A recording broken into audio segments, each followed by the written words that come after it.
So I'm not really quite sure. One of us is going to be host and one of us is going to be the guest. I forgot. Fill me in that, will you, Susan? Who's going to be, what are we doing here? What exactly is going on in the studio this afternoon? You're going to be the host because I'm the host on another show.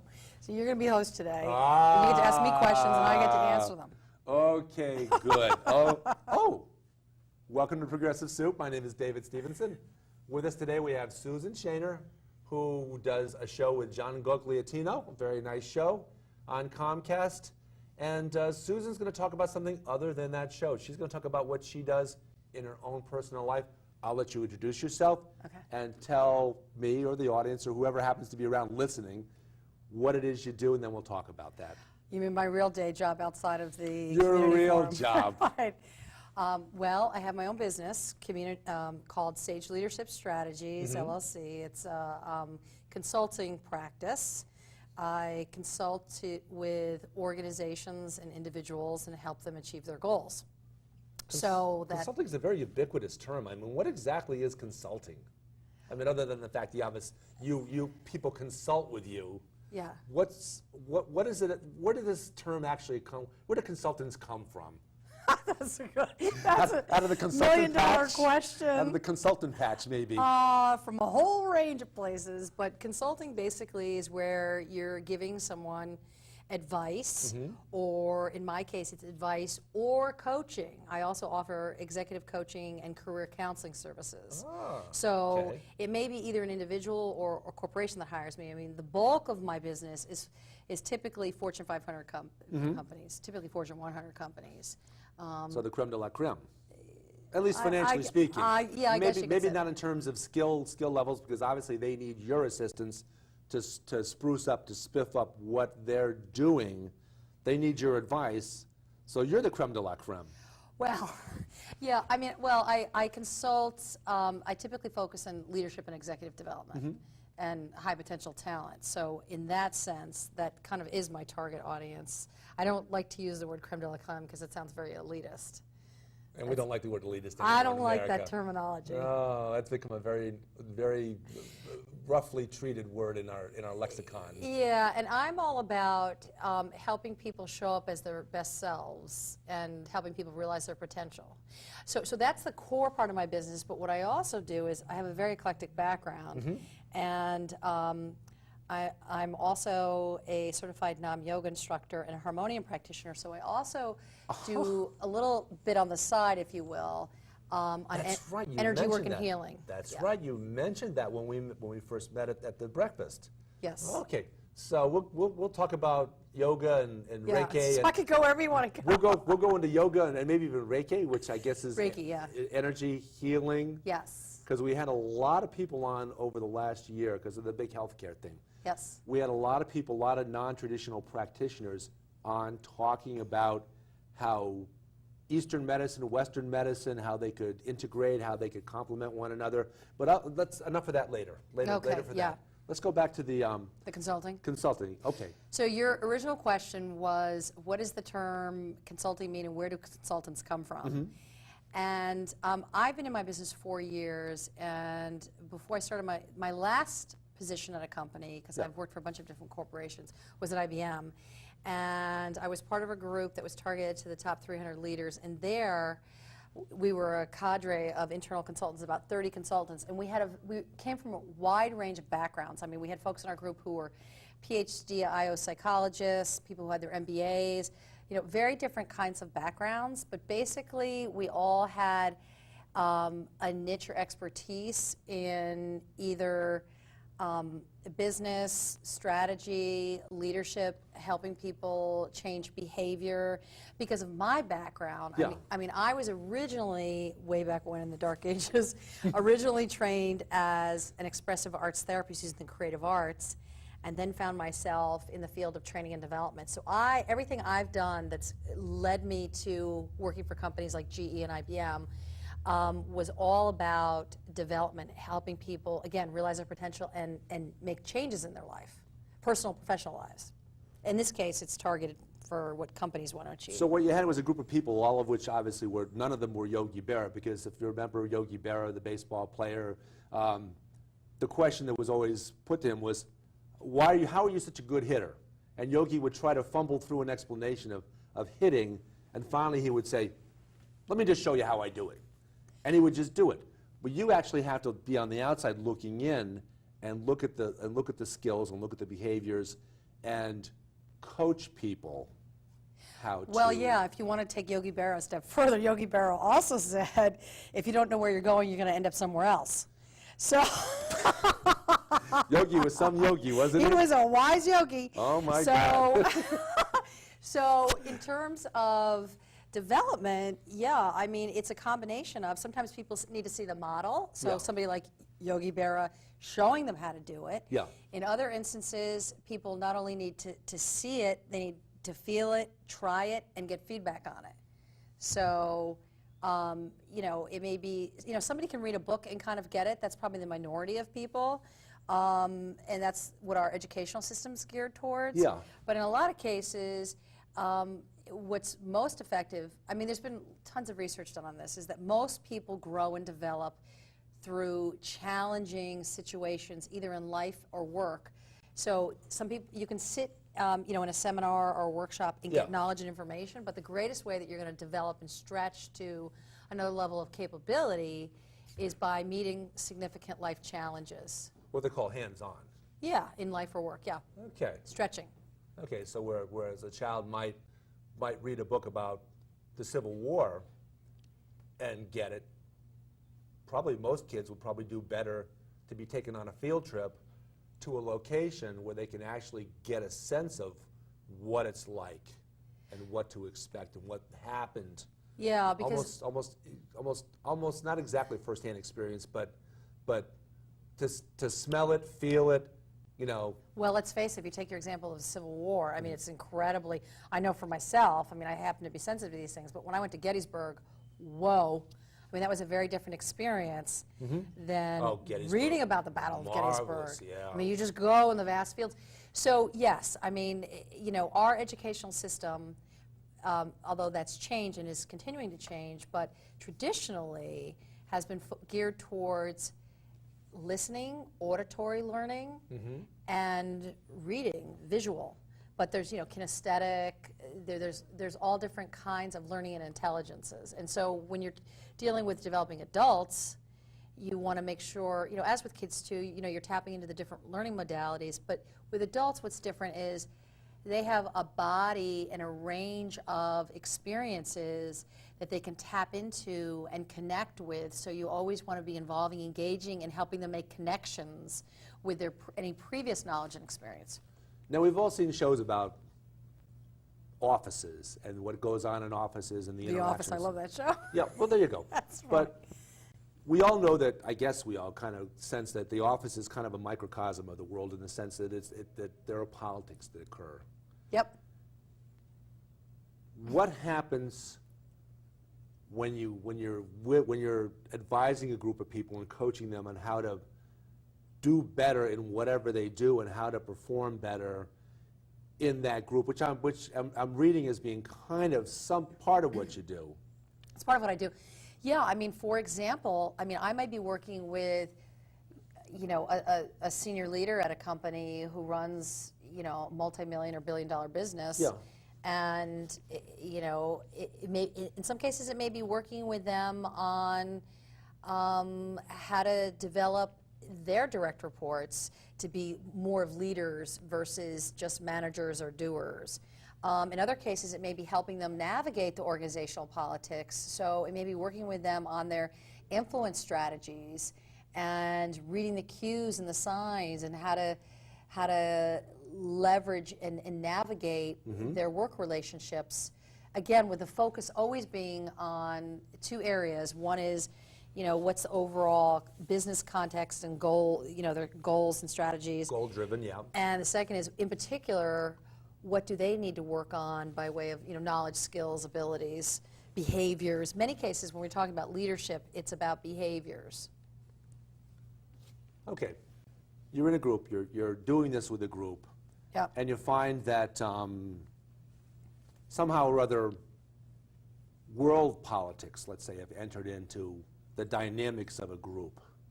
Yep. And they talk about these things, and obviously they have points of agreement and points of disagreement. They relate that to what they do on the job, but they also talk about what's going on in the world. How is that okay, first of all?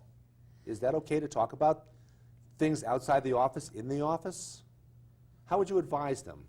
You have a group of people, and some of them are, some of them obviously want to be apolitical, and they just want to, just goal-driven for the company, and some of them want to apply what's going on in world politics and relate to that. Yeah, well, I would take your question in a couple different directions. Okay. The first would be if it's in the context of, let's just say, a business planning meeting, in terms of politics or global economies, I think it could be relevant depending upon, like, if you're in a strategy setting session, for example, with the senior leadership team, if they're talking about, what markets they should go into, should they expand into China, there could be, it could be on point, not off point. Okay, it could be very relevant, very germane. Yeah, exactly. To talk about what's the socioeconomic, political terrain that we have to navigate. So it could be on point. On the other hand, which is sort of delicate sometimes in the corporate arena, is if there's anything that people would think could be creating any sort of exclusionary or hostile work environment. So if it was something that was getting into, let's say, people's religious practices or something like that, that could be a little dicey and is not necessarily related to the topic at hand, because it sounds like you're talking about two different things, kind of discerning, sifting out what's related to the business of the business and what's related to, just killing time while you're waiting for the meeting to start and building relationships. And so that piece is, maybe where it needs to be more sensitivity. So the Does that make sense? It does, and I'm trying to think of a good question maybe to follow up to that with. Okay, you're talking to a group for a company, and they're thinking global marketplace. Yep. And within that group, there's some people obviously that believe that that globalization is relevant and a good thing, and some people think that maybe the focus should be on doing what's best. Let's say keeping jobs in America versus globalization. Yeah. What? Pick up on that and tell me something about that, because I have no idea what I'm asking you right now. Okay, like what my point of view would be on that, or what I might advise somebody? Yeah. So I think that it would not serve us very well to, as a country, to say that globalization isn't a good thing, or we don't want to participate in globalization, because the reality is that globalization is here. It's not a question of whether we want to participate or buy into it. Yeah. It's a question of how we go about that, because if we don't, it's already here. I mean, we're more interdependent than ever before. I mean, you can see just what happened in the last 2 years with the United States. Yeah. With the economic markets, Yeah, I mean, the crisis in our country, and I think people are seeing now that the rest of the world is dependent on our economy, and so to some extent, there's a vested interest in the United States doing okay, or at least our economy not collapsing. A huge amount of interdependency between countries, and totally,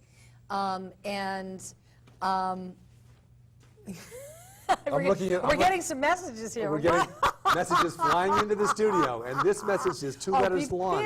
BP. Let's talk about BP. It's relevant. It's relevant. How does that? Okay. Well, that's a great one that intersects economics, socio-political, and environmental. So I'm the head of BP, and I've got a room full of people, and we want your hopefully upset people. We want your advice on what should we do. Well, advise me. Okay. Well, I mean, first of all, no brainer. The first thing they have to do is navigate the PR. But it's. I mean, I've got a bunch of different hats and perspectives there. But if I was advising them, yes, the PR, and the reality is there's so much PR can do in this situation. Yeah, they've got a serious problem on their hands. But working the crisis management of it and making sure that they have solid strategies and communication plans for their multiple constituents. So not only their stockholders, because obviously their stock's in the tank. Got to take care of them a little bit, But also managing the crisis in terms of the different constituents, stakeholders who want to get in there and manage the environmental crisis. And then, of course, they've got the different government interests. So it's a very complicated situation. I mean, obviously, in terms of resolving all of the damage, unfortunately, that we won't fully ever know, but we're certainly not going to know for many, many years. Not for generations, maybe, yeah. In terms of the business of BP, I mean, I think, because ultimately at the end of the day, and I consider myself a social entrepreneur, I always have, you know, the social interest in mind. Socially conscious? Yeah, socially conscious, okay. That's probably a more accurate term, but, you know, at the end of the day, businesses are about the bottom line and making money. Yeah. And so BP's, if you look at that from that perspective, their interest is going to be about, okay, how much is this damage going to cost us in terms of money out of our pocket to clean it up, but then also clearly in terms of the PR on the whole thing. Well, we've had Ben Roberts. Not to oversimplify it. We've had Ben Roberts on the show, who does actually admit socially conscious investing. Oh, I know Ben. Okay, good. Yeah.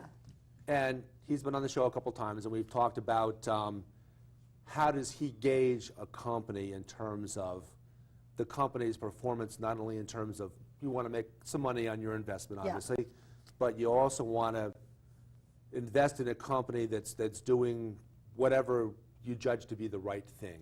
Yeah. To be socially conscious in terms of the environment, Right. Not wasteful in terms of materials, reasonable with reasonable labor relations with your employee, taking care of your employees. You want to keep them in the company.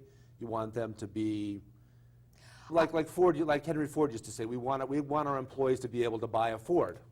Yeah, I mean, I will tell you, I'm not going to mention any names here, but there are certain companies that I personally have boycotted from purchasing some of their products because of how they treat their employees. Velocity company, Walmart. I did not say that. Thank you. That's me that said that. I didn't say that. I said it, Walmart, because we've had a lot of shows about what multinational corporations and what the benefit of dealing with local companies, small businesses, and even if it costs you a little tiny bit extra, you don't want to go to I'll name a couple more companies. You don't want to go to Starbucks. You don't want to go to Dunkin' Donuts. You want to go to Coors, because Coors Coffee Shop, because or Molten Java or something. Yeah, that's local. another great example. Molten Java, because they take their money that they earn and they reinvest it locally. Yeah, and their local shop. Yeah. So you're supporting the local guys. Absolutely, and as I say, the money gets reinvested locally, and it goes in this big circle, and the circle might be tight, it might be real big, but the money always comes back to you because your business, you take your money and you invest it locally, invest, and eventually it comes back to you. So the money circulates a little bit slower, but it circulates locally, as opposed to going somewhere else. You know, I'm all for that as much as possible. I mean, for example, I happen to be a big gardener. I have my own herb and vegetable gardens. Excellent. But just because of, you know, time and space, well, actually I do have the space but in my yard, but the time, we also have a CSA, so we're supporting the local farmers, and also I'm a bit of a health, I don't want to say nut, enthusiast. There's nothing crazy about wanting exactly. healthy. So I eat all organic, and I also feel good about the fact that I'm supporting a local farmer, and just from the standpoint of the food I'm actually putting into my body, it's like picked and I get it that day. Yeah, and it's obviously much more nutritious. Yeah. So it's not just calorie intake, it's the nutritional benefit of the food. Yeah, the highly dense nutrients. So whenever I can, I prefer to support local businesses and entrepreneurs, because obviously I'm an entrepreneur and I know what all that's about. Exactly. And you're an entrepreneur too, so you know what You're that's a local about. business, I'm a local business, and Right. because of that, we want to think consciously about supporting other local businesses. Well, you know, the reality is that most of the labor force, even though I've worked for every kind of area. I mean, I started my career working for small companies, and went to medium size, and then very large, multinational, hundreds of thousands of employee companies, and then started up my own. Yeah. So, but however, you know, when you work in a corporate, for a corporation, sometimes people think that that's the bulk of the American workforce, but really most of the workforce is small, medium-sized businesses, and that's how the About 70% the engine of this country is entrepreneurship. 70% of jobs are created by small businesses. Yep. And whatever's left, 30% or whatever portion of that is large business, and it's what, as you say, it's what drives America. Yeah, so I'm all for supporting that entrepreneurial spirit wherever I can, but with an eye towards you know, the social implications. How do you help a large company behave more like a small company? Do they think in terms of, we're big, but we're global, but we want to be local too, and we want to be cognizant of the local communities that we have shops in? Well, yeah, I mean, two things are big driving forces, I say these days, you know, in the last 5 to 10 years, and particularly the last couple of years. Obviously, social media and technology is totally changing the game in terms of, you can have corporations, the smart ones anyway, are now becoming aware. The ones that have had you assisting them. No, but are now becoming aware of that sometimes they need to be concerned about a small or medium-sized player, because there's a lot more leverage and a lot more things can happen with smaller players, the way they're leveraging technology. And some of it's due to social media, but just, you know, other kinds of things. I mean, you can see that somebody could piece together a deliverable or product from hiring somebody in India, in China. You know, if you look at all the pieces in the chain that it takes to create a product. So companies are savvy to that piece. The other piece is that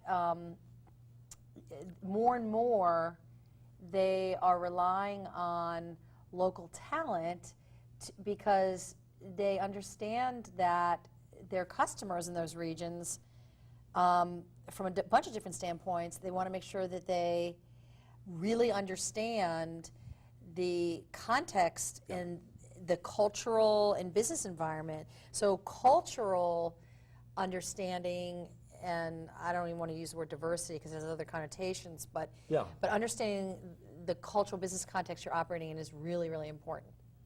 So I'd say, you know, large global companies more and more, it used to be that they would move, you know, they would consider themselves global companies, but they would basically be an American company with a lot of kind of offices, and then take American talent, you know, employees, and just transport them around the world. Now, wherever possible, they're trying to identify and work with local talent in that country. So they'll have an interpreter, so to speak, because you know, you look at even in a country like the United States, you've got so many different brands of English, if you will. I mean, other parts of in Ohio they call soda, they call it pop. You know, you have all kinds of dialectical differences in a country this large, and even in smaller countries probably you have huge dialectical differences. So to have somebody local to act as a go-between for the company and to not just sell the company to the local people, but sell the local people to the company and let the company know what they need to do in order to best serve, to provide whatever service or product in a way that that'll work best for the people that they're selling it to. Yeah, I can tell you, for example, one of the things I get involved in is, you know, I help companies with development programs that are targeted to developing their leaders.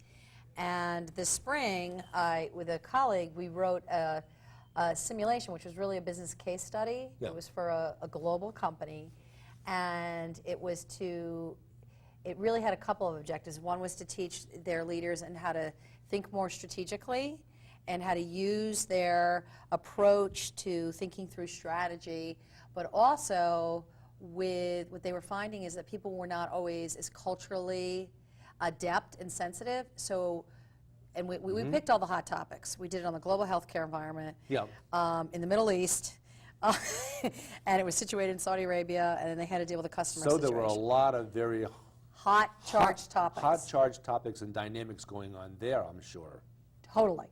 And so it was an opportunity to give the leaders a chance, the business leaders a chance to really grapple with a complexity of issue, and then how they would solve the customer's concerns and dilemma in a way that was sensitive to the culture they were operating in. Like, we just happened to pick Saudi Arabia as an example, but that's very different than United States culture. Oh, yes. So they had to not only, and there were different, tools and resources, but they had to understand, like, for example, even though I'm an American, and I went through their assessment, so it told me what I already know, that I'm not a typical American, meaning your stereotypical American. Right. That I have values that sort of show up. My cultural profile is a little bit different. So I get a profile, so I understand kind of what my values are and how I operate. And then I get information on, again, the general stereotypical values and cultural profile of that country. Saudis, yeah. And of course, as with any kind of generalizations, we go in with these umbrella ideas, and then you have to just relate and check in with the person and your assumptions with the person you're face to face with. Yeah. So it deals with a lot of, cultural and interpersonal nuances and dynamics. And you find out that there is no typical Saudi, the same way that the Saudis are, by talking to you, are realizing, gee, there's no typical American. I mean, I would say generally yes to your question. However, I'm assuming that you grew up in the United States. Yeah. Okay, so I did too. And so there's certain things that we know about living and operating in the United States. There's probably a lot of which we're not even aware of because it's all unconscious, that you just We're going to have to leave it at Right. that. We've got so much more to talk about. You'll come back and we'll Okay. have some more good discussions, because it's the whole idea of international relations Right. is coming into play here, and that's going to be great food for discussion. Yeah. So I'm David Stevenson, Susan Shaner, Progressive Thank Soup. you. Thank you. Good to have you on, Good to Susan. have Good you. night. Bye.